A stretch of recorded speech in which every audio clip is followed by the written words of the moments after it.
কাচার পাখি উইরা গেলে পইরা থাকবো কাঁচা আয়া এই পারের লোক ওই পারে তোরে বানাই দিয়ে এই বাসা মাশাআল্লাহ অন্ধকার কবরে তোমার নবী চারা নায়া পন অন্ধকার কবরে তোমার নবী চারা নায়া পন দম ফুরাইলে বুঝবে রে তোর কে হবে আপন মাশাআল্লাহ আল্লাহ আল্লাহ আল্লাহ আল্লাহ আল্লাহ আল্লাহ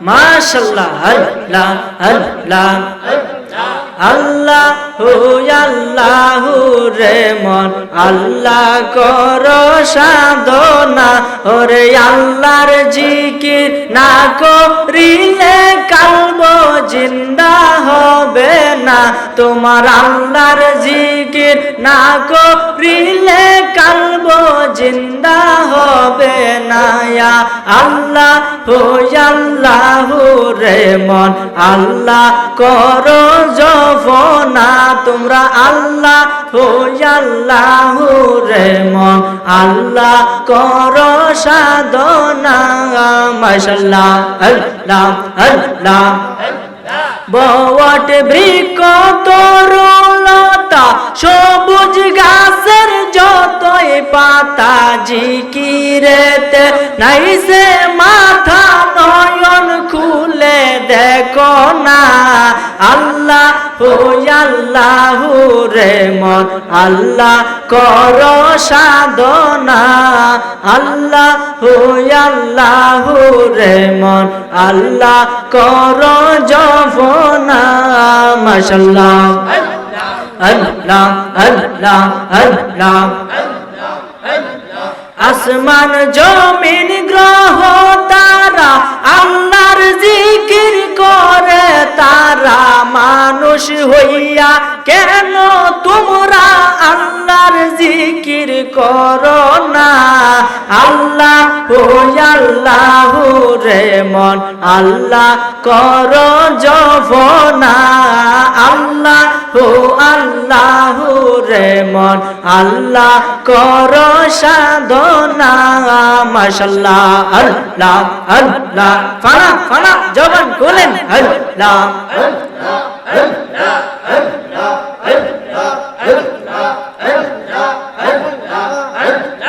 আল্লাহ আল্লাহ আল্লাহ নবী বিনে বান্ধব কেহ নাই হায়রে মুমিন ভাই নবী বিনে আপনার কেউ নাই মাশাআল্লাহ ইয়া হাবলি উম্মতি কান্দে নবী দরদি উম্মত সারা নবী কিছুই বুঝে না মাশাআল্লাহ ইয়া হাবলি উম্মতি কান্দে নবী দরদি উম্মত ছাড়া নবী কিছুই বুঝে না মাশাআল্লাহ রহমাতুল লিল আলামিন শাফিয়াল মুজনাবিন কান্দে নবী উম্মতের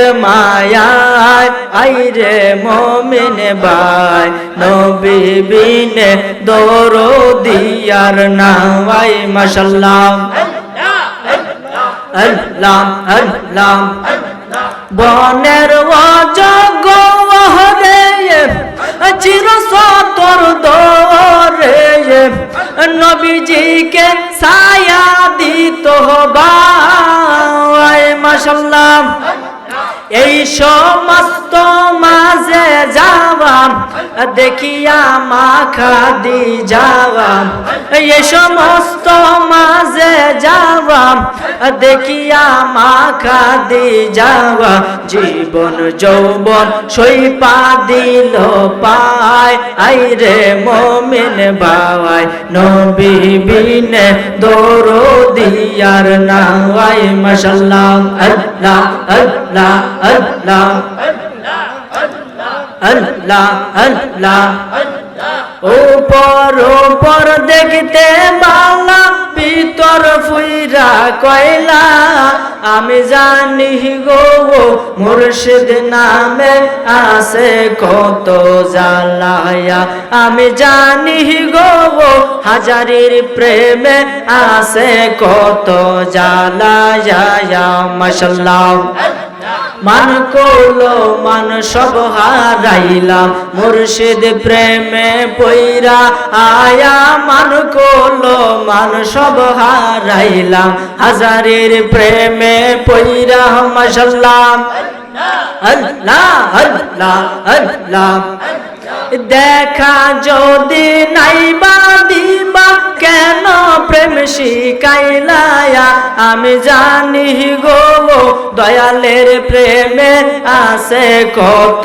জালায়া আমি জানি গো দয়ালের নামে আছে কত জালায়া মাশাআল্লাহ আল্লাহ আল্লাহ আল্লাহ আল্লাহ আল্লাহ আল্লাহ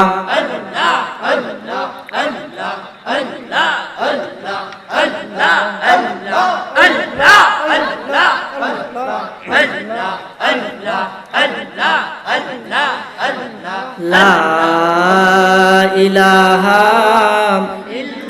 ইল্লাল্লাহু মুহাম্মাদুর রাসূলুল্লাহ সাল্লাল্লাহু আলাইহি ওয়াসাল্লাম সকলে বলি আলহামদুলিল্লাহ আর আওয়াজ করে বলি আলহামদুলিল্লাহ আজকে পবিত্র ঈদে মিলাদুন নবী সাল্লাল্লাহু তাআলা আলাইহি ওয়া আলিহি ওয়াসাল্লাম উদযাপন উপলক্ষে আজিমুশ-শান বরকতপূর্ণ নুরানি মাহফিল স্থান হযরত মাওলানা সুফি মুহাম্মদ হাবিবুর রহমান হারিস মিয়া রহমতুল্লাহ আলাই খলিফা সাহেবের মাজার শরীফ প্রাঙ্গণ ইসলামপুর নীলগঞ্জ তারিখ 3 সেপ্টেম্বর 2025 রোজ বুধবার আজকের বরকতপূর্ণ নুরানি মাহফিলের সম্মানিত সভাপতি যিনি হযরত মাওলানা মুহাম্মদ আফাজউদ্দিন আল কদরি সাহেব খলিফা মাহমুদাবাদ কাদরিয়া হাজারিয়া দরবার শরীফ আজকের মাহফিলের প্রধান অতিথি পীরে তরিকত মুর্শিদে বরহক আলহাজ হযরত মাওলানা মুহাম্মদ মিজানুর রহমান হাজারি আল কদরি সাহেব মাহমুদাবাদ কাদরিয়া হাজারিয়া দরবার শরীফ আজকের মাহফিলে বিশেষ অতিথি আলহাজ মুহাম্মদ মুসলিহ উদ্দিন হাজারি আল কদরি সাহেব মাহমুদাবাদ কাদরিয়া হাজারিয়া দরবার শরীফ আজকের মাহফিলে যিনি প্রধান বক্তা প্রধান আকর্ষণ আলহাজ হযরত মাওলানা মুফতি মঈনুদ্দিন আশরাফি আল কদরি সাহেব ইসলামী চিন্তাবিদ বিশিষ্ট লেখক ও গবেষক আলা হযরত রিসার্চ সেন্টার হবিগঞ্জ বিশেষ বক্তা হযরত মাওলানা মুফতি রইসুদ্দিন আশিকি সাহেব সিলেট এবং আজকের মাহফিলে আমন্ত্রিত অতিথি জনাব মোহাম্মদ রুকনউদ্দিন ভুইয়া সাবেক চেয়ারম্যান 3 নং মাইজকাপন ইউনিয়ন পরিষদ আজকের মাহফিলের যারা আমন্ত্রিত উলামায়ে কেরামগণ আছেন আমার পূর্বে যিনারা আলোচনা আপনাদের সামনে করেছেন হযরত মাওলানা মোহাম্মদ আজিজুল ইসলাম আল কদরি সাহেব করিমগঞ্জ হযরত মাওলানা আকবর আলী আল কদরি সাহেব খতিব জঙ্গলবাড়ি জামিয়া মসজিদ হাফেজ কারি হযরত মাওলানা সুমন রেজা সাহেব খতিব ইসলামপুর কেন্দ্রীয় জামিয়া মসজিদ এবং উপস্থিত ছিলেন হযরত মাওলানা মুজাহিদুল ইসলাম সাহেব খতিব ইসলামপুর নতুন জামিয়া মসজিদ এবং আমার পূর্বে যিনি আলোচনা করেছেন নবী প্রেমিক আশেকে রাসূল গাজী মোহাম্মদ নুরুল ইসলাম আশিকি সাহেব করিমগঞ্জ এবং স্টেজে উপস্থিত আমার ডান পাশে বসা আমার পিতা হযরত মাওলানা মোহাম্মদ আব্দুল বারিক সাহেব এবং স্টেজে আরও গণ্যমান্য অতিথিবৃন্দ আমার সামনে বসা আছেন আমার বাবার থেকেও বয়সী মুরব্বী বাবাজিরা আমার সমবয়সী যুবক ভাইয়েরা ছোট ছোট সোনার মানিকেরা পর্দার আড়াল থেকে ওয়াজ শুনতেছেন আমার অসংখ্য সরল অবলা মা ও বোনেরা প্রত্যেকের খেদমতে আমি গুনাহগারের আবারও অন্তরে অন্তঃস্থল থেকে সালাম আসসালামু আলাইকুম ওয়া রাহমাতুল্লাহি ওয়া বারাকাতুহু। আমি আজকে আমাকে যে বিষয় দিয়েছে এই বিষয়টা হলো রাসূল সাল্লাল্লাহু আলাইহি ওয়াসাল্লামের জীবনী, অর্থাৎ তিনি কিভাবে জীবনযাপন করেছেন, তার অনুসরণ আমরা কিভাবে করব, কিভাবে তার অনুসরণ করতে উৎপত্তি আমাদের অর্জন হবে, আমাদের ব্রেন কখন জাগ্রত হবে, এই বিষয়ে কিছু কথা। আপনাদের কি খারাপ লাগতেছে? একটু মনোযোগ দেন, আমি আপনাদেরকে বেশিক্ষণ সময় কষ্ট দিব না। আমার পরবর্তী বক্তা আসার সঙ্গে সঙ্গে আমি মাইক ছেড়ে দেবো ইনশাল্লাহ। তো আপনারা একটু মনোযোগী হন, কেউ উঠা বসা করবেন না। আল্লাহ পাক আপনাকে আমাকে বানাইয়া এই দুনিয়ার মধ্যে দিছেন পাঠাইয়া। একদিন এই দুনিয়াও থাকবে না, আপনিও থাকবেন না, আমিও থাকবো না। আমাদের শ্বাস প্রশ্বাস বন্ধ হয়ে যাবে, সেকেন্ডের ভিতরে আমরা লাশে পরিণত হব। এই লাশে পরিণত হওয়ার আগে নবীজি বলেছেন সেই ব্যক্তি হলো জ্ঞানী যে দুনিয়ায় থাকতে পরকালের ফাতিহা সংগ্রহ করলো। সুবহানাল্লাহ। এই কারণে নবীজিকে অনুসরণ আমাদের করতেই হবে, যে অনুসরণ করে এই সমগ্র পৃথিবী রাষ্ট্র শাসন করছে হযরতে উমর রাদিয়াল্লাহু আনহু। বলেন না অর্ধ পৃথিবী, কতখানি অর্ধেকটা পৃথিবী তিনি কি করছেন? শাসন করছেন। আর চিন্তা করেন আমরা একটা সুডুমুডুনি বাংলাদেশ, এটা শাসন করতে কত দুর্নীতি, কত সাদাবাজি, কত কিছু আছে, আছে কিনা বাংলাদেশের ভিতরে? আছে। কিন্তু এই উমর রাদিয়াল্লাহু তাআলা আনহুর যুগে উনি অর্ধেকটা রাষ্ট্র, অর্ধেকটা পৃথিবী শাসন করছে। এরপরে প্রত্যেকটা মানুষের বাড়ি বাড়ি হাইটে হাইটে গেছে, রাস্তার মধ্যে মাঠের মধ্যে তিনি লাঠি হিতান দিয়ে হুইতে রইছে। এরপরে তারা মারার কোনো লোক নাই। কেন? সে ছিল ন্যায়পরায়ণ। বলেন সুবহানাল্লাহ। তিনি নবীজির অনুসরণ করতেন। তিনি দিন হলে রাষ্ট্রের কাজ পরিচালনা করতেন, রাত্র হলে ছদ্মবেশে বাহির হয়ে যেতেন। কেলা কোন অসুখে আছে, কেলা কোন দুর্ভোগে আছে, কে কত কষ্ট পাইতেছে এটা দেখতে পারেন। সুবহানাল্লাহ। একদিন কারো ঘটনা, হযরতে উমর রাদিয়াল্লাহু তাআলা আনহু কেমন লোক ছিলেন একটু চিন্তা করেন রে বাবা। হযরতে উমর রাদিয়াল্লাহু তাআলা আনহু এতই ক্ষমতাবান ছিল, উনি যে রাস্তা দিয়ে হাইটা যাইতেন 40 দিন পর্যন্ত শয়তান ওই রাস্তা দিয়ে হাইটা যাইতো না। সুবহানাল্লাহ। 40 দিন পর্যন্ত শয়তান ভয় পাইতো। এই কারণে আমাদের বুজুর্গানে দিন তদবিরের কিতাবের মধ্যে লেখা হয়ে গেছে, যদি কোনো মানুষের স্বপ্ন দোষ হয়, স্বপ্ন দোষটা হয় শয়তানের পক্ষ থেকে। অনেকের হয়, হয় কি হয় না? এটা খারাপ না, মূলত আমাদের বিজ্ঞানের সায়েন্সে যেটা বলে, এটা যদি আপনার ভিতরের এটা যদি বাইরে যায় তখন এটা স্বপ্ন দোষের মাধ্যমে বাহির হয়ে আসে, তখন গোসল করা ফরজ হইয়া পড়ে। তো যাই হোক, এই স্বপ্ন দোষ হইলে মানুষ আস্তে আস্তে দুর্বল হতে থাকে, চিকন হতে থাকে, তার ভিতর থেকে ক্যালসিয়াম গুলা, শক্তি গুলা বাহির হতে থাকে। তো এই স্বপ্ন দোষ যাদের হয় এটা হয় শয়তানের পক্ষ থেকে।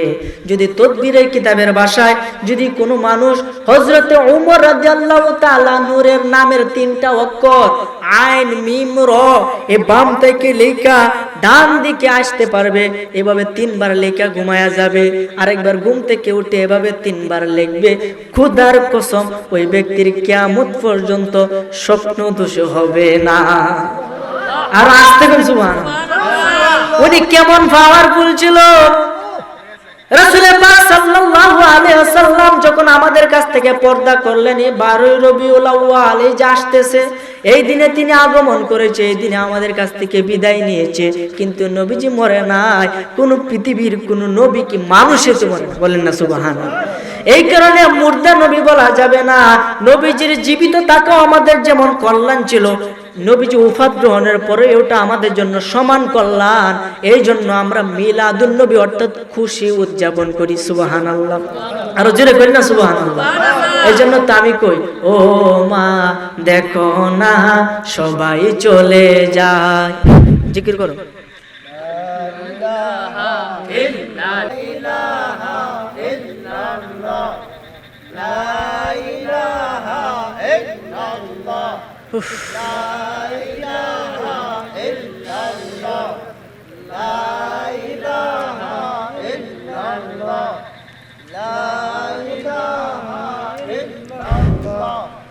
লা ইলাহা ইল্লাল্লাহু মুহাম্মাদুর রাসূলুল্লাহ সাল্লাল্লাহু আলাইহি ওয়াসাল্লাম।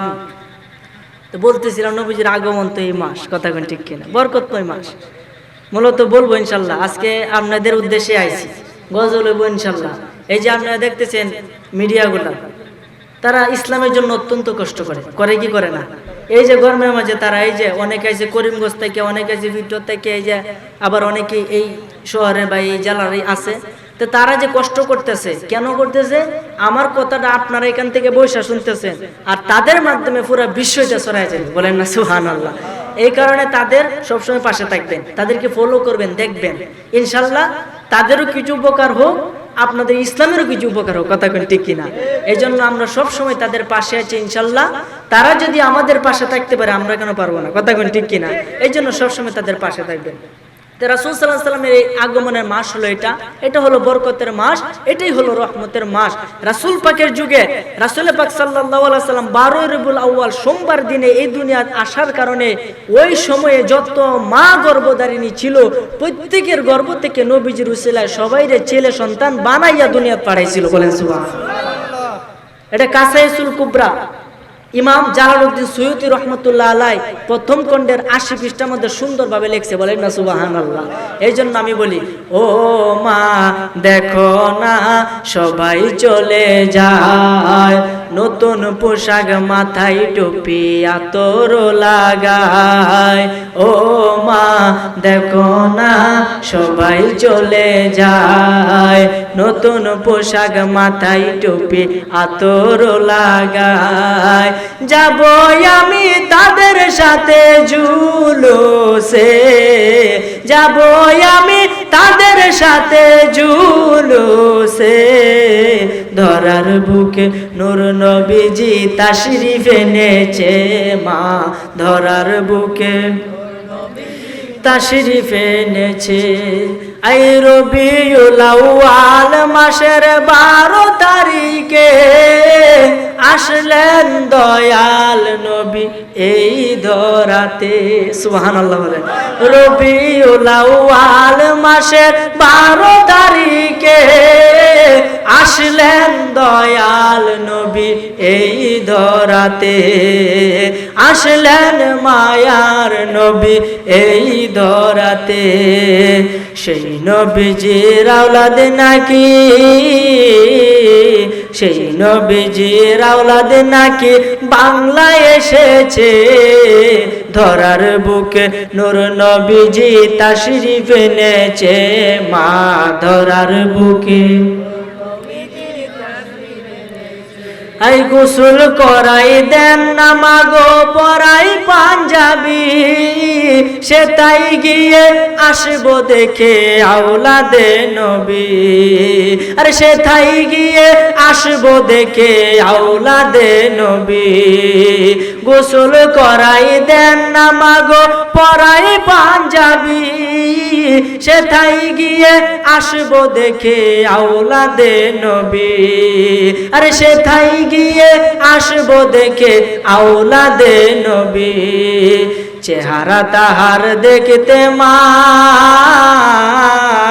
চেহারা তাহার দেখতে আশিক ছুটে চলেছে, ধরার বুকে মায়ার নবী তাশরিফ এনেছে মা, ধরার বুকে দয়াল নবী তাশরিফ।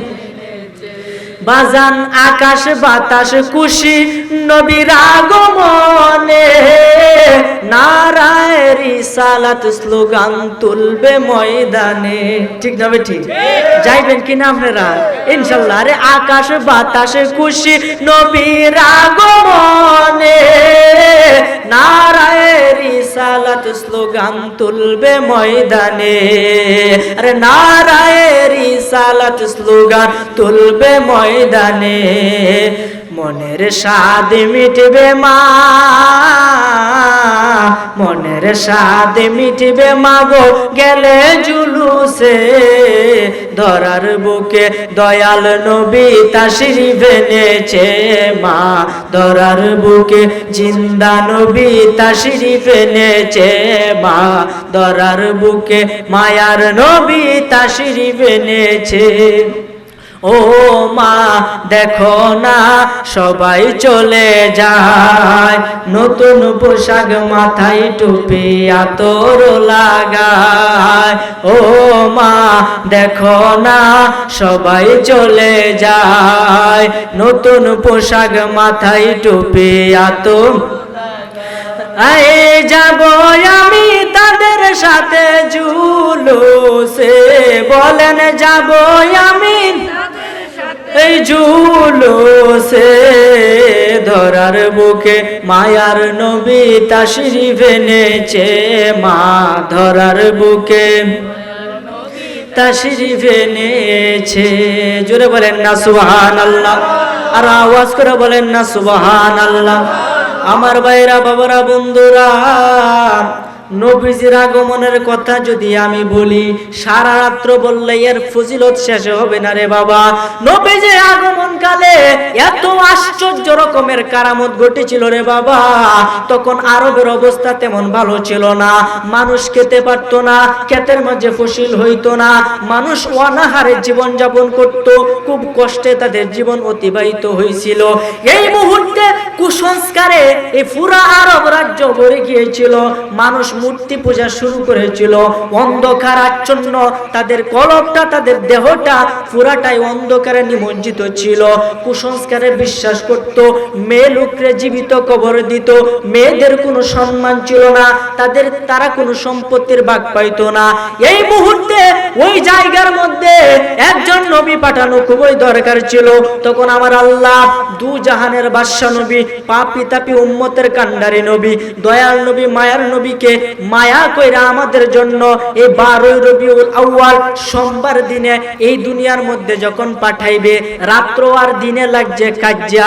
রাত্র ডাক দিয়ে কয়, মাওলা তোমার নবীরে আমি রাত্রের মধ্যে পাঠাইবা যাতে আমি রাত্র ধন্য হইয়া যায়। দিনে ডাক দিয়ে কয়, মাওলা তোমার নবীরে দিনের মধ্যে পাঠাইবা যাতে আমি দিন খুশি হইয়া যায়, আমি দিন ধন্য হইয়া যায়।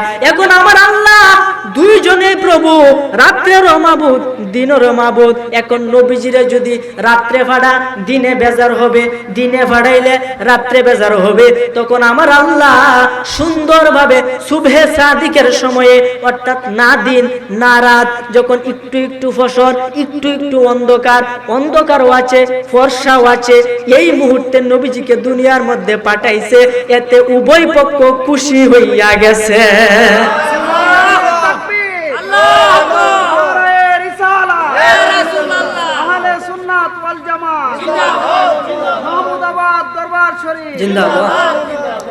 এই জন্য আমার ভাইয়েরা, এই পৃথিবীর মধ্যে আগে একটা জায়গার মধ্যে নির্দিষ্ট একটা জায়গা ছিল যেখানে নামাজ আদায় করত। নামাজ ফরজ ছিল না, ইচ্ছা হলে পড়তো, না ইচ্ছা হলে না পড়তো। কিন্তু আপনি আমার নবী এই দুনিয়ার মধ্যে কদমটা রাখার সঙ্গে সঙ্গে পুরা পৃথিবীটারে আমার আল্লাহ মসজিদে বানায়া দিছে। এই জন্য তো আমি কই, হাওয়া মারিয়া সবাই এলো মা আমেনার ঘরে, আরে সালাতু সালাম জানিয়ে নূরকে বরণ করে, বলবেন না সুবহানাল্লাহ। হাওয়া মারিয়া সবাই এলো মা আমেনার ঘরে, আরে সালাতু সালাম জানিয়ে নূরকে বরণ করে, আরে রাহমাতুল লিল আলামিন, আরে রাহমাতুল লিল আলামিন, কুল কায়নাত পেল সুন্দর বাগান দেখিতে, মদিনাতে চলো সুন্দর বাগান দেখিতে। ও মদিনা, ও মদিনা, ও মদিনা রে, ও মদিনা, ও মদিনা, ও মদিনা রে। জোরে বলেন না সুবহানাল্লাহ। ওই নবীর আগমন, মুহাম্মদ 4 অক্ষরের নাম, মিম হা মিম দাল। আরে সাইরের মধ্যে আছে হাকিকত, সাহিত্যের ভিতরে আছে হাকিকত। বাবারে আরশ, কুরসি, লৌহ কলম কয়টা? শরীয়ত, তরিকত, হাকিকত, মারিফত কয়টা? শরীয়ত লিখতেও 4টা অক্ষর, তরিকত, হাকিকত, মারিফত লিখতেও কিন্তু 4টা অক্ষরে। বলেন না সুবহানাল্লাহ। কাদরিয়া, চিশতিয়া, নকশবন্দিয়া, মুজাদ্দিদিয়া কয়টা হইল? সাহিত্য তরিকা বাবারে 4 জন ইমাম, হযরতে আবু হানিফা, হযরতে ইমাম আহমদ, হযরতে ইমাম মালিক, ইমাম শাফি রাহমাতুল্লাহ আলাইহি। কথা কোন ঠিক কিনা? 4 জন খলিফা, হযরতে আবু বকর রাদিয়াল্লাহু তাআলা আনহু, হযরতে উমর রাদিয়াল্লাহু তাআলা আনহু, হযরতে উসমান, হযরতে আলী রাদিয়াল্লাহু তাআলা আনহু। খলিফা কয়জন? এই জন্য নবীজির নাম মিম হা মিম দাল 4 অক্ষরের নাম। এই জন্য সমস্ত মানে আমাদের গুরুত্বপূর্ণ জিনিসগুলা হলো চারটা, কথা বলেন ঠিক কিনা? এই জন্য আমার ভাইরা বাবারা বন্ধুরা, মুহাম্মদ মিম দ্বারা শুরু, এই জন্য মসজিদ মিম দেয়, মাদ্রাসা মিম দেয়, মুফতি মিম দেয়, মুনাজের মিম দেয়, মুফাসসির মিম দেয়, মুকাব্বির মিম দেয়, মিম্বার মিম দেয়, কথা বলেন ঠিক কিনা?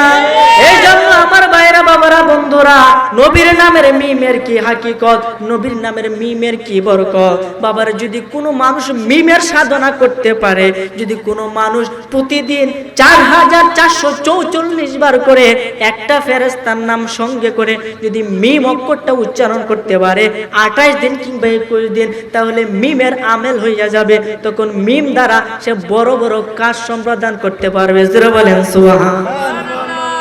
তাইলে এই মিম, নবীজির নামের মিমের যদি এত দাম থাকে, তাহলে উনার কেমন দাম একটু চিন্তা করেন।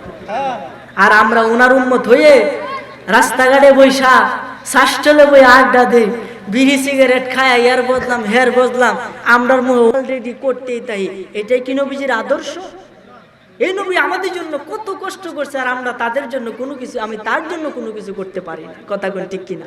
মনে রাখবেন, উম্মতে মুহাম্মদের মধ্যে যদি আপনি অপরাধী হইয়া যান, আপনার কপালে শনি, জীবনে শনি উদ্ধার করতে পারবেন না। কথা কোন ঠিক কিনা?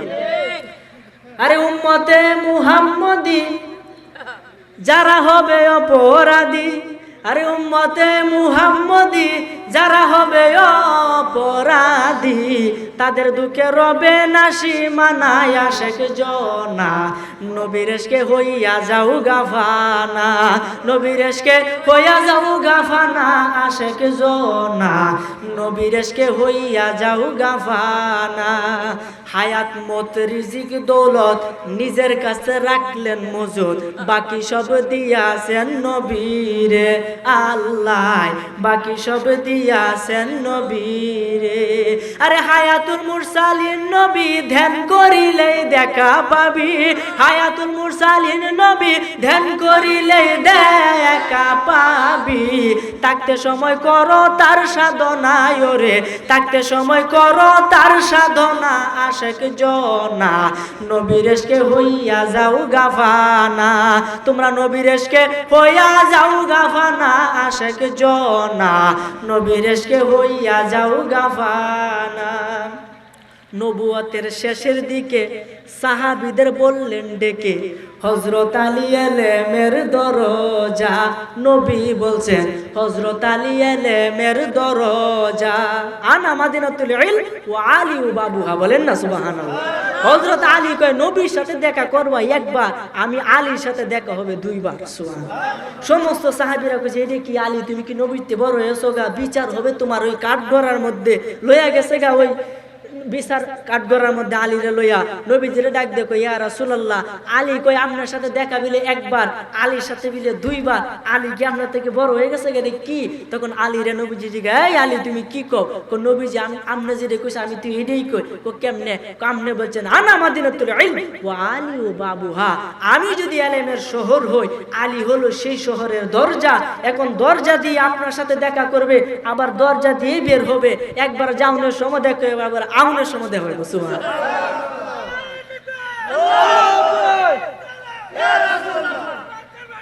জিন্দাবাদ। এই কারণে নবুয়তের শেষের দিকে সাহাবীদের বললেন ডেকে, হযরত আলী এলেমের দরজা, নবী বলছেন হযরত আলী এলেমের দরজা। এই বিদায় হজে বলে গেলেন, আলীকে দেখাইয়া দিলেন, বিদায় হজে বইলা গেলেন, আলীকে দেখাইয়া দিলেন। আলী দিবে পথের নিশানা বাবা, আলী দিবে পথের নিশানা, আশেক জনা নবীর ইশকে হইয়া যাও গাফানা, নবীর ইশকে হইয়া যাও গাফানা, আশেক জনা নবীর ইশকে হইয়া যাও গাফানা। স্বয়ং আল্লাহ তাআলার মুখের বাণী, খুলে দেখো কুরআন খানি, সূরা মাইদার আয়াত ৩৩, হায় রে সূরা মাইদার আয়াত ৩৩। আল্লাহ তাআলার মুখের বাণী, খুলে দেখো কুরআন খানি, সূরা মাইদার আয়াত ৩৩। হাশেম বলে উসিলা বিনে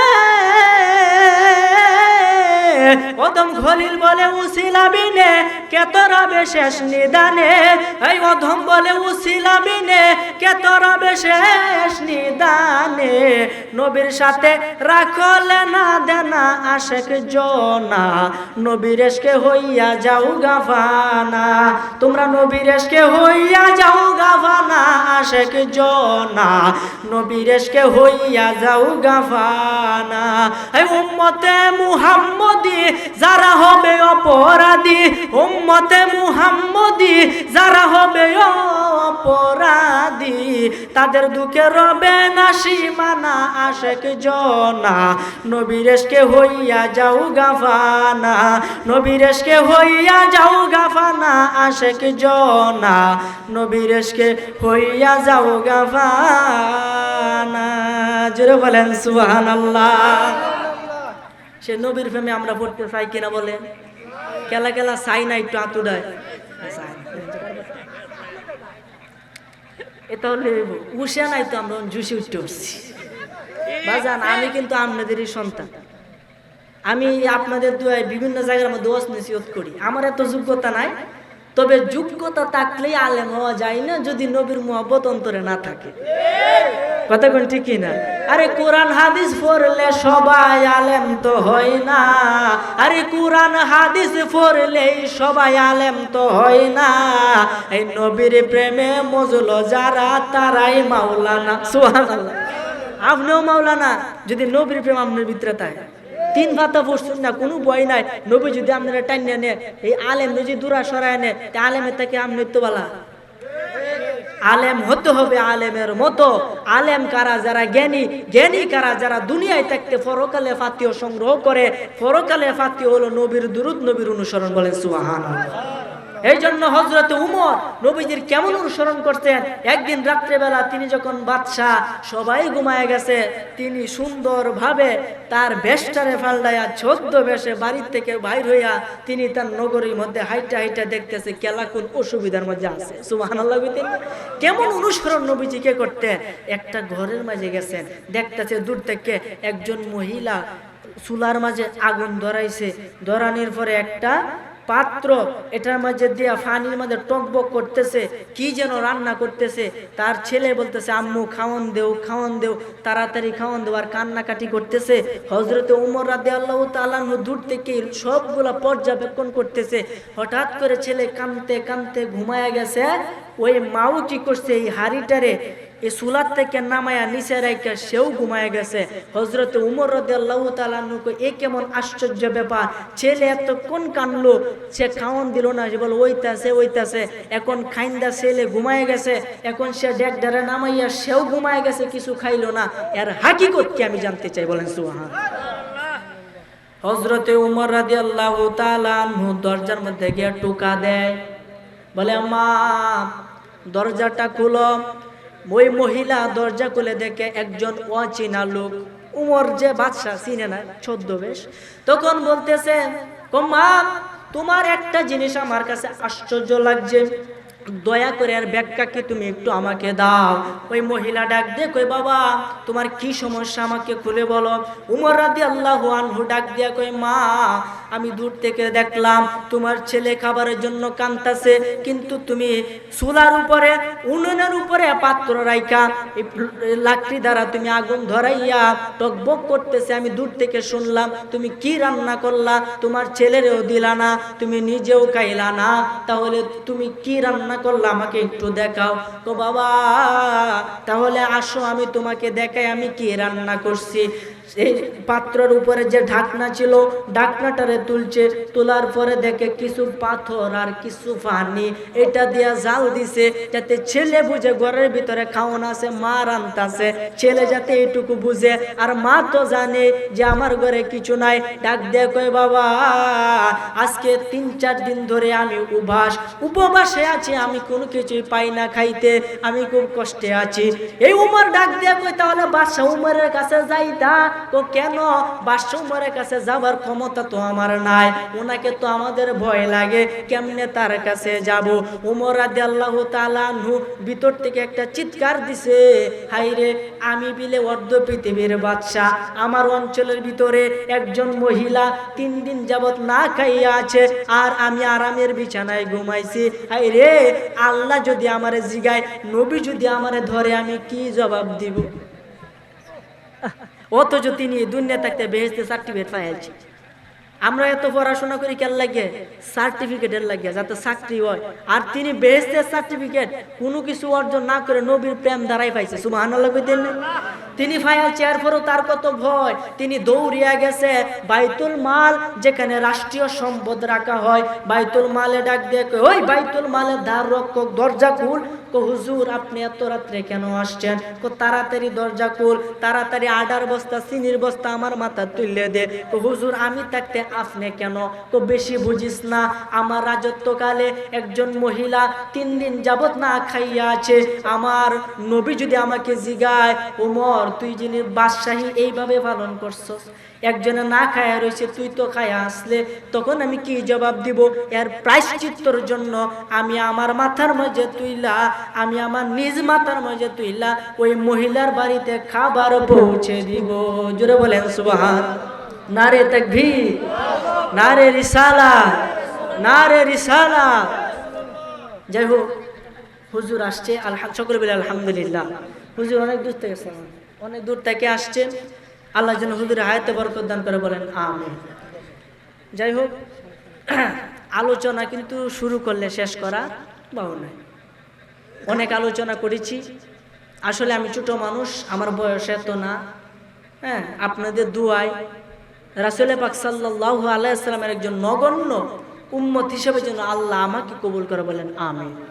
আমি যেন সবসময় সদা সর্বদাই কোরআন হাদিসের সঠিক কথাগুলি আপনাদের সামনে তুলে ধরতে পারি, সে অনুযায়ী সর্বপ্রথম আমি এবং পরবর্তীতে আপনারা সকলেই যেন আমল করতে পারেন, এই তৌফিক যেন আল্লাহ দান করে, বলেন আমিন। আমি যে কথাটুকু বলেছি, কেউ আমার কথায় কষ্ট পাইছেন? যদি কষ্ট পায় থাকেন, আল্লাহর রাস্তায় আমি ছোট মানুষ, ক্ষমা প্রার্থী, ক্ষমা চাই। আমার জন্য দোয়া করবেন, হুজুরের কাছে আমি দোয়া চাই, সকলের কাছে দোয়া চাই।